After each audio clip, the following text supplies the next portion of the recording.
तो हम चर्चा कर रहे थे मृदा बनने की प्रक्रिया में उच्चवाच जनक सेल अथवा संस्तरणशील जलवायु वनस्पति और अन्य जैविक पदार्थ और समय मुख्य कारक हैं। प्रकृति के अनेक तत्व जैसे तापमान परिवर्तन, बहते जल की क्रिया, पवन, हिम नदी अर्थात बर्फीली नदियाँ और अपघटन क्रियाएं आदि मृदा बनने की प्रक्रिया में योगदान देती है। ये सब चीज़ें भी क्या है, मृदा बनने की प्रक्रिया में अपना योगदान देती है। मृदा में होने वाले रासायनिक और जैविक परिवर्तन भी महत्वपूर्ण हैं। मृदा जैव और अजैव दोनों प्रकार के पदार्थों से बनती है।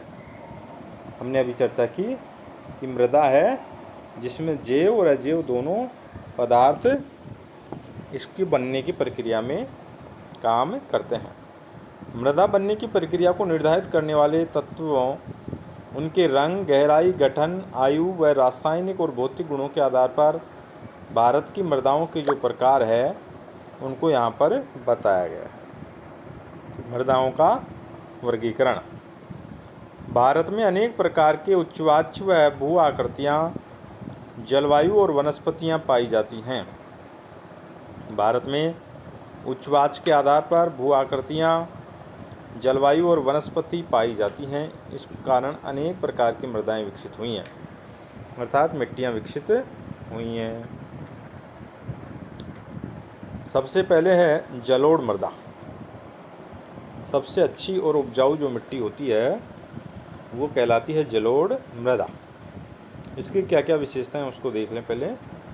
यह मृदा विस्तृत रूप से फैली हुई है और यह देश की महत्वपूर्ण मृदा है। भारत के एक बड़े भाग पर यह मृदा फैली हुई है और देश का एक बड़ा हिस्सा जलोढ़ मृदा का बना हुआ है। वास्तव में संपूर्ण उत्तरी मैदान जलोढ़ मृदा का बना हुआ है। संपूर्ण जो उत्तरी मैदान है वो जलोढ़ मृदा से ही बना हुआ है। यह मृदा हिमालय की 3 महत्वपूर्ण नदी तंत्रों जैसे सिंधु नदी तंत्र, गंगा नदी तंत्र, ब्रह्मपुत्र नदी तंत्र, ये जो तीनों सिंधु, गंगा, ब्रह्मपुत्र नदियाँ द्वारा जो मैदान बनाया गया है वो इन्हीं नदियों द्वारा बनाया गया मैदान है जो जलोढ़ मृदा से बना है। एक संकरे गलियारे के द्वारा ये मृदाएं राजस्थान और गुजरात तक फैली हैं। एक संकरे गलियारे तक अभी हम मैप में देखेंगे कि ये जो जलोढ़ मृदा है वो राजस्थान और गुजरात तक भी फैली हुई है। पूर्वी तटीय मैदान विशेषकर महानदी, गोदावरी, कृष्णा और कावेरी नदियों के डेल्टे भी जलोढ़ मृदा से बने हुए हैं। जो भारत देश का पूर्वी हिस्सा है, जो बंगाल के खाड़ी की तरफ जो डेल्टाई प्रदेश है वो भी जलोढ़ मृदा का बना हुआ है, जो अभी मानचित्र में हम देखें। जलोढ़ मृदा में रेत, सिल्ट और मृत्तिका के विभिन्न अनुपात पाए जाते हैं। जो जलोढ़ मृदा है उसमें रेत होती है, सिल्ट, मृत्तिका के विभिन्न अनुपात पाए जाते हैं। जैसे हम नदी के मुहाने से घाटी में ऊपर की ओर जाते हैं, मृदा के कणों का आकार बढ़ता जाता है, यानी जो मृदा या मिट्टी के कणों का आकार है वो मोटा होता जाता है। ये देखिए जलोढ़ मृदा है वो ये वाली है, जिसमें अभी अभी बताया कि एक पतली संकरी गली के द्वारा ये राजस्थान के और गुजरात के भाग पर भी फैली हुई है। इसी प्रकार से यही जो आप देखिए पूर्वी भारत का ये जो भाग है, जो तटवर्तीय प्रदेश है, तटवर्तीय इलाके हैं, वहाँ पर भी ये फैली हुई है। इसके अलावा संपूर्ण उत्तर भारत में जलोढ़ मृदा फैली हुई है और ये जो ब्रह्मपुत्र के किनारे हैं वहाँ भी जलोढ़ मृदा है।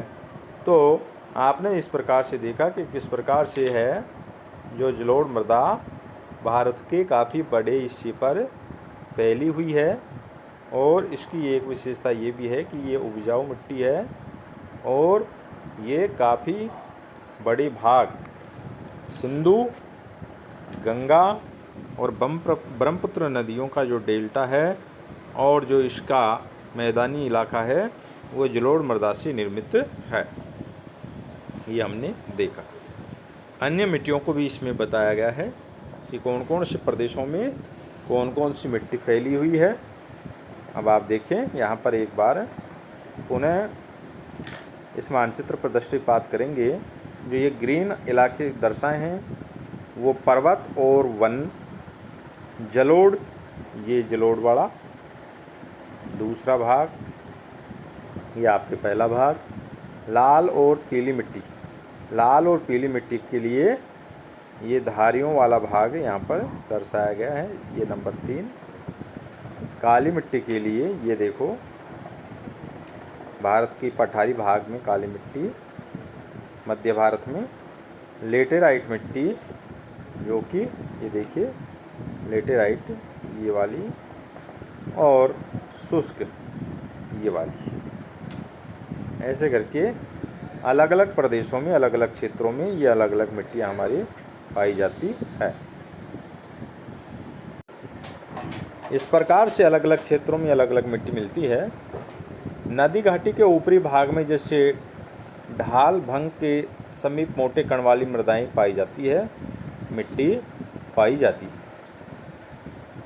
ऐसी मृदाएं पर्वतों की तलहटी पर बनी मैदानों जैसे द्वार, चौ क्षेत्र और तराई में आमतौर पर पाई जाती है। कणों के आकार या घटकों के अलावा मृदा की पहचान उनकी आयु से भी होती है।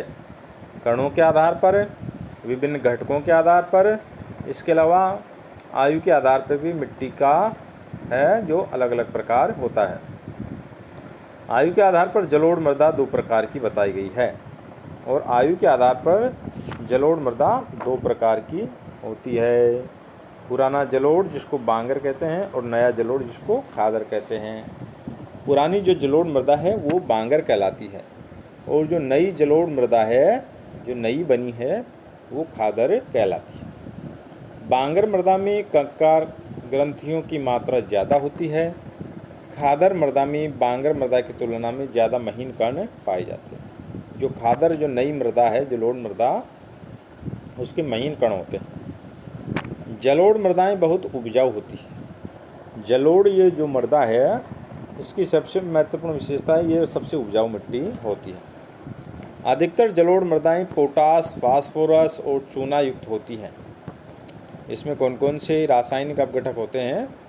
देखिए, जलोढ़ मृदा में पोटास है, फास्फोरस है, चूना युक्त ये चीज़ें होती हैं, जो इनको गन्ने, चावल, गेहूं और अन्य अनाजों और दलहन फसलों की खेती के लिए उपयुक्त बनाती है। इस क्षेत्र में जलोढ़ मृदा जहां पर होती है वहां पर गन्ना, चावल, गेहूं, अनाज, दलहन यानी दालें ये बढ़िया मात्रा में पैदा होती हैं।